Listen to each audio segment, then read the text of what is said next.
और चित्तौड़ भीम आर्मी के चीफ, आज़ाद समाज पार्टी कांसीराम के राष्ट्रीय अध्यक्ष, लोकप्रिय सांसद एडवोकेट भाई चंद्रशेखर जी के निर्देश पर आज मिल्कीपुर विधानसभा क्षेत्र में अपने पार्टी के मंडल और जिले के पदाधिकारियों कार्यकर्ताओं के साथ समीक्षा करने आया। चूँकि कल यहाँ चुनाव की घोषणा हो चुकी है, 5 तारीख को चुनाव है। हमारी पार्टी 15 मार्च 2020 को बनी।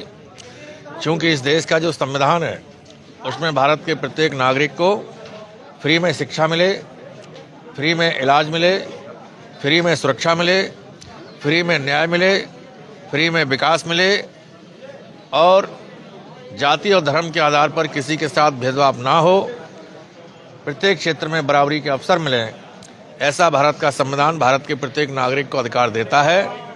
परम पूज्य बाबा साहब डॉक्टर भीमराव अंबेडकर जी ने 26 जनवरी 1950 को जब संविधान को दिया, तब उन्होंने कहा था कि सरकार में बैठे हुए लोग ईमानदारी से संविधान के अनुसार कार्य करेंगे तो इस देश के गरीबों का कल्याण बहुत तेजी से होगा। लेकिन उसने शक जाहिर किया था कि मुझे शक है सरकार में बैठे हुए लोग ईमानदारी से इस संविधान को लागू नहीं करेंगे तो दुनिया का सबसे अच्छा संविधान बेकार साबित हो जाएगा।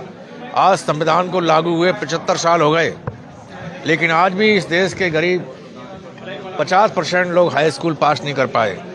आज भी गरीबों को अच्छा इलाज नहीं मिल पा रहा है, आज भी गरीबों को रोजगार नहीं मिल पा रहा है, आज भी बच्चों को अच्छी शिक्षा नहीं मिल पा रही है, आज भी पढ़े लिखे बच्चों को नौकरियां नहीं मिल पा रही हैं, आज भी जाति और धर्म के आधार पर थाने और तहसीलों में लोगों के साथ भेदभावपूर्ण कार्रवाई होती है।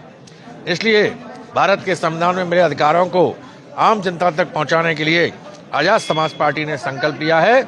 आज़ाद समाज पार्टी ये जो विधानसभा है, इस मिल्कीपुर विधानसभा के चुनाव को लड़कर पूरे देश के अंदर ये संदेश देगी कि मिल्कीपुर जनता आज आज़ाद समाज पार्टी की नीतियों से संतुष्ट है, एडवोकेट भाई चंद्रशेखर आज़ाद जी की नीतियों से संतुष्ट है।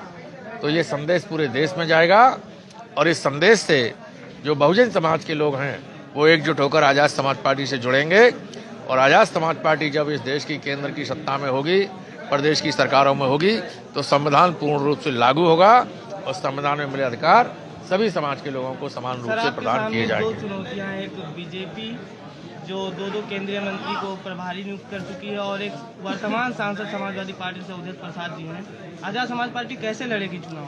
आज़ाद समाज पार्टी ने अभी मीरापुर में चुनाव लड़ा, उपचुनाव अभी 1 महीने पहले जिसका रिजल्ट आया, वहाँ भी भारतीय जनता पार्टी के मुख्यमंत्री जी मीटिंग करने गए। वहाँ उन्होंने 2 पार्टियों ने मिलकर चुनाव लड़ा, समाजवादी पार्टी ने भी वहाँ चुनाव लड़ा। इसके बावजूद वहाँ भाई चंद्रशेखर आज़ाद जी की नीतियों से खुश होकर लगभग 23,000 वोट वहाँ के लोगों ने भाई को दिया। अभी हमारी पार्टी नई है, हम अपना प्रचार प्रसार मेहनत करके अपने कार्यकर्ताओं को घर घर गांव गांव पहुँचा के कर रहे हैं। आप लोग मीडिया के लोग यदि हमारा उस प्रकार से सहयोग करें जैसे भारतीय जनता पार्टी का और समाजवादी पार्टी का करते हैं, जैसे उनकी खबरें और चैनल बड़ा जोर शोर से उन्हें दिखाते हैं, यदि इस प्रकार से आज़ाद समाज पार्टी की खबरें आप दिखाने लगेंगे तो आज़ाद समाज पार्टी भी बहुत तेजी से आगे बढ़ती हुई नजर आएगी। क्या मिल्कीपुर से सूरज चौधरी ही उम्मीदवार होंगे? ये उम्मीदवार का चयन हमारी मंडल कमेटी, जिला कमेटी के लोग 2 दिन के अंदर कर लेंगे और जो भी चयन हो जाएगा, चाहे वो सूरज जी हो चाहे अन्य कोई कार्यकर्ता हो, उसको पूरी पार्टी पूरी ताकत के साथ करने का काम करेगी। मिल्कीपुर की जनता लोकल प्रत्याशी ढूंढ रही है, ऐसे में सूरज चौधरी क्या लोगों का पहला विकल्प बन सकते हैं? ये जो निर्णय है हमारी मंडल कमेटी और जिला कमेटी के लोग लेंगे। यदि सूरज पासी लोकल है और हमारी पार्टी ये तय करती है कि इनको लड़ाना है तो इन्हें लड़ाया जाएगा। अच्छा, आज यहाँ क्या कार्यक्रम था? ये तो मैं बता ही रहा हूँ कि हम लोगों ने यहाँ इस चुनाव की समीक्षा की, अपनी पार्टी के संगठन की समीक्षा की और समीक्षा के बाद जो आवश्यक दिशा निर्देश थे वो हमने अपनी पार्टी के लोगों को दिए हैं।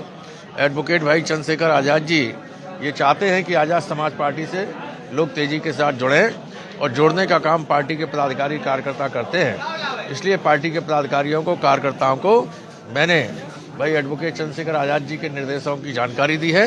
अब मुझे भरोसा है कि इस मंडल में, खासकर इस जिले के अंदर आज़ाद समाज पार्टी बहुत तेजी से उभरती हुई पार्टी बनकर सामने आएगी। जैसे लोकसभा में अभी बाबा भीमराव बिल्कुल पड़ेगा।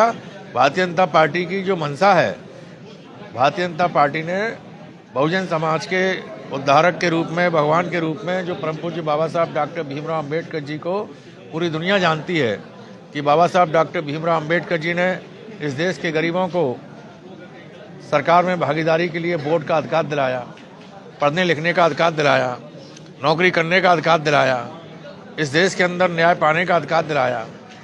और ऐसे महान पुरुष को जिन्होंने भारत के संविधान में सभी गरीब और कमज़ोर लोगों को आगे बढ़ने के लिए समान अवसर प्रदान किए, जो भगवान के समान माने जाते हैं, उनके बारे में जो उन्होंने अभद्र भाषा में टिप्पणी की, इससे उजागर हो गया कि भारतीय जनता पार्टी बहुजनों के खिलाफ है, बाबा साहब डॉक्टर भीमराव अंबेडकर जी के खिलाफ है।